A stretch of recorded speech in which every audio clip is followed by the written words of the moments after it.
ایک قوم تھی جو نعمتوں میں پلی مگر سرکشی میں ڈوب گئی۔ ان کے درمیان داؤد علیہ السلام نبی تھے، حکمت، عدل اور ایمان کی روشنی لیے ہوئے۔ لوگو، خدا کی نافرمانی کبھی مت کرنا ورنہ دنیا سے مٹ جاؤ گے۔ مگر جب حق کی آواز دبائی گئی تو عذاب نے صدا دی۔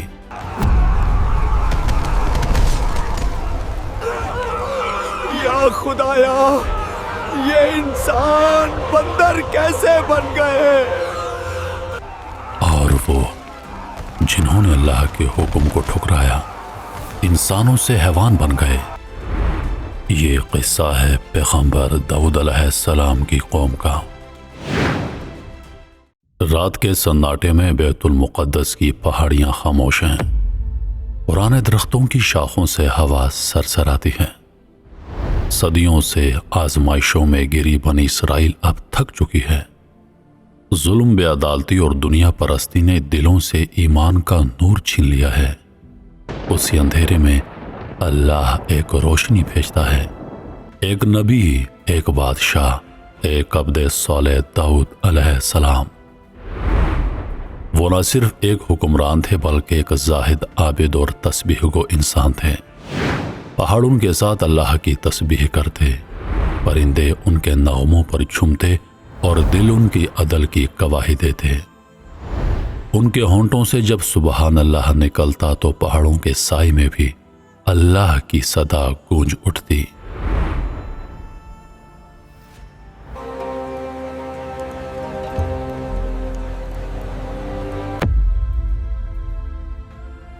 یا نبی اللہ، آج بیت المقدس کے بازاروں میں سکون ہے، کوئی مظلوم فریاد نہیں کر رہا۔ عدل نے شہر کے دروازوں کو جگمگا دیا ہے۔ ہاں، عدل میرا نہیں، اللہ کا عدل ہے۔ میں تو صرف ایک بندہ ہوں جسے اس نے حاکم بنایا۔ اگر میں انصاف نہ کروں تو زمین پر کون کرے گا؟ یہ وہ دور تھا جب بنی اسرائیل نے اپنی تاریخ کا سب سے روشن زمانہ دیکھا۔ داؤد علیہ السلام نے اقتدار کو عبادت میں بدل دیا۔ وہ سونے کے محلوں میں نہیں بلکہ اپنے ہاتھوں سے لوہے کے زیور اور زرے بناتے۔ ان کے ہاتھوں میں اللہ نے لوہا نرم کر دیا تھا۔ یہ معجزہ تھا مگر وہ اسے رزق کا ذریعہ بناتے تھے۔ یا نبی اللہ، آپ بادشاہ ہیں، آپ کے لیے خزانے کھلے ہیں، پھر بھی آپ خود محنت کرتے ہیں؟ محنت کرنے والا کبھی عاجز نہیں ہوتا، اور بادشاہ اگر محنت چھوڑ دے تو رعایا ظلم سیکھتی ہے۔ اللہ نے فرمایا، اے داؤد، ہم نے تمہیں زمین میں خلیفہ بنایا، بس لوگوں کے درمیان انصاف سے فیصلہ کرو اور اپنی خواہش کی پیروی نہ کرنا۔ ان کا دل نرم تھا مگر فیصلہ لوہے کی طرح مضبوط۔ جب دربار میں دو فریقہ تھے تو وہ صرف ایک بادشاہ نہیں بلکہ ایک نبی کی طرح سنتے۔ یا نبی اللہ، رعایا آپ کے عدل کی مثالیں دیتی ہے۔ وہ کہتی ہے کہ بیت المقدس میں اب انصاف کی خوشبو آتی ہے۔ آئیے، اس رب کی رحمت ہے جس نے ہمیں راہ دکھائی۔ اگر وہ چاہے تو بادشاہوں کو بھی فقیر بنا دے، اور اگر چاہے تو فقیروں کو تخت دے دے۔ میں اس کے حکم کے سوا کچھ نہیں۔ داؤد علیہ السلام کی آواز زبور میں محفوظ ہے، ایک الہامی کتاب جو محبت، حمد اور تسبیح سے لبریز تھی۔ ان کے نغمے دلوں کو نرم کرتے اور روحوں کو اللہ کی طرف کھینچ لیتے۔ ان کی زبور میں لکھا تھا، اے اللہ، میرا دل تجھے یاد کرنے سے کبھی خالی نہ ہو اور میرا انصاف تیرے حکم سے جدا نہ ہو۔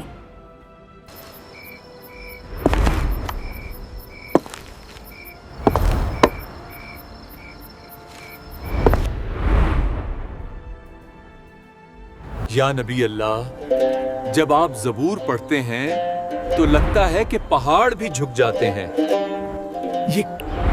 یہ کیسا نغمہ ہے جو دل کو ہلا دیتا ہے؟ یہ نغمہ میرا نہیں، یہ اس کا کلام ہے جس نے دل میں ایمان رکھا۔ جب دل اللہ کے ذکر سے لبریز ہو جائے تو آواز